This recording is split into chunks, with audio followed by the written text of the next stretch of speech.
Hello good evening everyone, welcome back to my YouTube channel. हमने complaint की definition को पढ़ा था लास्ट वीडियो में। अब मैं आपको कंप्लेंट और एफआईआर का डिफरेंस बताता हूँ। ये आपके मेंस का क्वेश्चन है।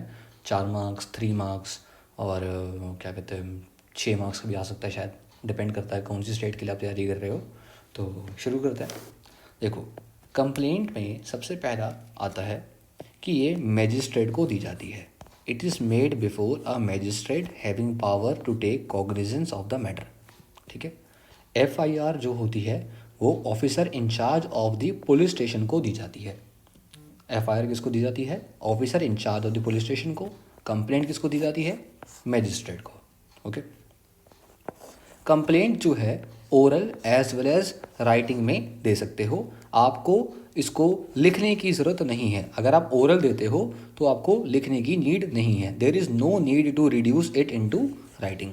अगर इन्फॉर्मेशन जो है एफआईआर में ओरल या फिर इलेक्ट्रॉनिक कम्युनिकेशन के ज़रिए दी गई है, अगर इन्फॉर्मेशन जो है ओरल के ज़रिए दी गई है या इलेक्ट्रॉनिक कम्युनिकेशन के ज़रिए दी गई है, तो उसको एफआईआर में मतलब उसको राइटिंग में लिखना ज़रूरी है। It must be reduce into writing. अगर रिटर्न में है तो बात ही ठीक है, लेकिन अगर ओरल दी गई है आपने या फिर आपने कोई इलेक्ट्रॉनिक कम्युनिकेशन के ज़रिए दी गई है तो उसको रिटर्न में कन्वर्ट करना बहुत ज़रूरी है। It is mandatory. ओके।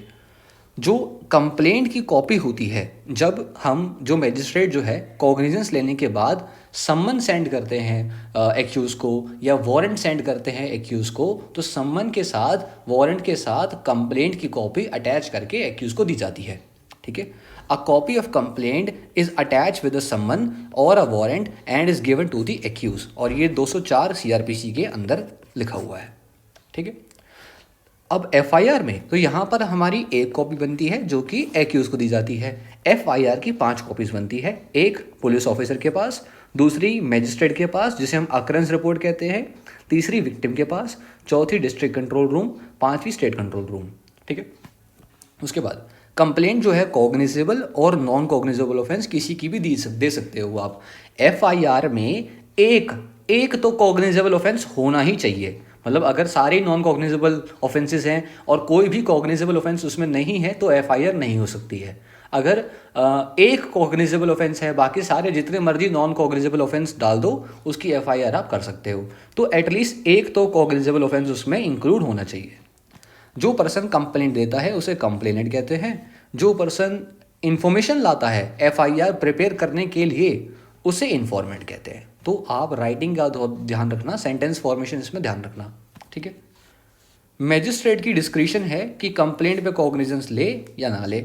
यहाँ पे ऑफिसर इंचार्ज की मैंडेटरी ड्यूटी होती है कि वो एफआईआर को रजिस्टर करे। ये वाला पॉइंट उतना खास नहीं है, लेकिन अगर आपको पेज भरने के लिए लिखना हो तो लिख लेना। बाकी मैं सजेस्ट करूँगा आप यहाँ तक लिख लेना, क्योंकि ये पॉइंट थोड़ा सा हो सकता है कि यार वो कैसे इंटरप्रेट करें कैसे इंटरप्रेट ना करें, बाकी आपके ऊपर है।